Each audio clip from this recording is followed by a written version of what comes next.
Well, hello, hello, hello. I just wanted to come in real quick. Something crossed my consciousness, and that is dealing with the idea that you must have done something wrong when it comes to your grief journey. As if death of a loved one is a punishment of sorts. Let me explain. When my husband passed away, the grief, the heartache was so heavy. Literally, it was just very difficult to shake. And of course, I was on maternity leave, so I was expecting our second son during this time. So, grief on top of, postpartum energy. And it was hard. And I remember for years, so it's been this is the 8th year. For years, I battled with the fact that because I couldn't shake it and because this grief was so heavy, that the only thing I can come up with, I said, God, I must have did something wrong. Right? Especially after like year 2, and in my estimation that this should be over with. I could not reason with why it was taking so long to get through this process. Now, grant you, like I said, those first 3 years, I didn't seek any help, so that's a lot of the reason. And then 2, no one in my immediate circle had experienced the death of a spouse. So I wanted to address that because God came to me this morning, and I couldn't believe that I was still going through that. And those same thoughts just dropped into my mind, my thoughts, my conscious thoughts, like at 5 o'clock in the morning, in the 5 o'clock hour. It was like I kept saying to myself, it went something similar like, you didn't love him more than me. And this is God talking. You did not place more value in him than you should have. And I was thinking, I was like, those are the things that I was battling with. I was really struggling. Like I said, I really felt that I had done those things. I had violated the Bible. I had violated something or someone. Although I was like, I know to the best of my ability, I've been a good person to the best of my ability. And it came to me, God was like, no, you could never overlove him.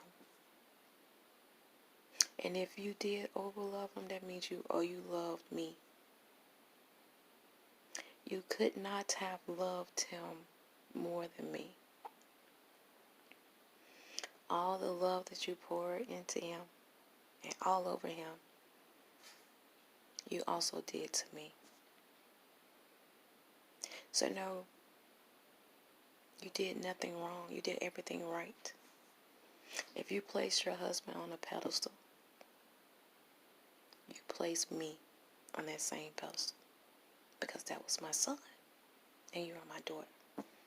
So when you loved him, or you felt like you overloved him, guess what? You were loving or overloving me. And it gave me a sense of calm and release. Because although I thought I was over that, but God was like, nah, you brought it back up from 5 years ago, because I gave it about year 3. And he gave me the answers that I needed. So I'm done with that part. Okay? So that's why I always tell you, this is year 8 for me. And it's a process. It's no rush. But remember, you got to keep moving. Don't stay in that low negative energy. You got to be intentional on getting out of those low energy areas. I know, and I know it's not easy, but it can be done. But for every step that you do, I guarantee you it feels so good. You're going to want more of that positive energy. All right? I mean, positive, healthy energy. So, I just wanted to share that.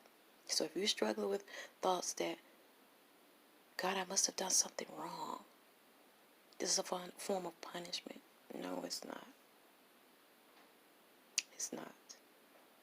I mean, I don't know your situation or the circumstances surrounding the transition of your loved one. But for the most part, death is a part of that beautiful cycle of life. All right? It's just a journey. Just like the beauty of bringing life into this world and the beauty of watching them live and grow. There's a beauty in watching someone you love transition. Although within itself, now, let me say that, let me put the finger up, okay? It doesn't feel good. But I want you to know that that too is the natural order of life. And it should be celebrated. Probably not at the beginning, like I said. Where I am now and the things I'm saying now, it's been a journey. And I'm so grateful for where I am now. And I'm so grateful for this journey. And a very protected journey because, you know, I don't know what you believe, but you best believe that there's a higher being. And I call him God. You can call him Bob if you want. But you best believe that we have a source. And this source loves us. And I don't have anything else to say. I just wanted to let you guys know that, you know, my God revealed something that to me in year 8 now that I struggled with the first 3, maybe almost 4 years of my husband's transition. And I thought it was over. So, guess what? It's a done deal today. As of within the 5 o'clock hour of today. So, I want you to be encouraged. You got this. It can be done. If you have to get up and shake it off, shake it off. You have to get up and dance, then dance. If every morning you have to get up and play your music as loud as you need to, that I don't care what, you know, I do care. For me, it's that positive praise music, some really good jazz, and don't let me get my energy frequency tones going. I'm like, I be banging. And if you have to open your windows up, paint your walls a different color to make it more vibrant. Self-care is important, along with being intentional on your joy. All right, it's early morning. I got to get out of here. Love you guys to pieces, and remember what I always say, you know, pressure will bust a pipe, so it can wreak havoc on the human body. So I always seek some help. Oh, my lips are so chapped. Oh my goodness. I digressed anyway. Just be intentional on your joy. Don't let the pressure build up. Seek help. Talk to someone. Write it down. You know, journaling. Just write. All right. All right. Till the next time.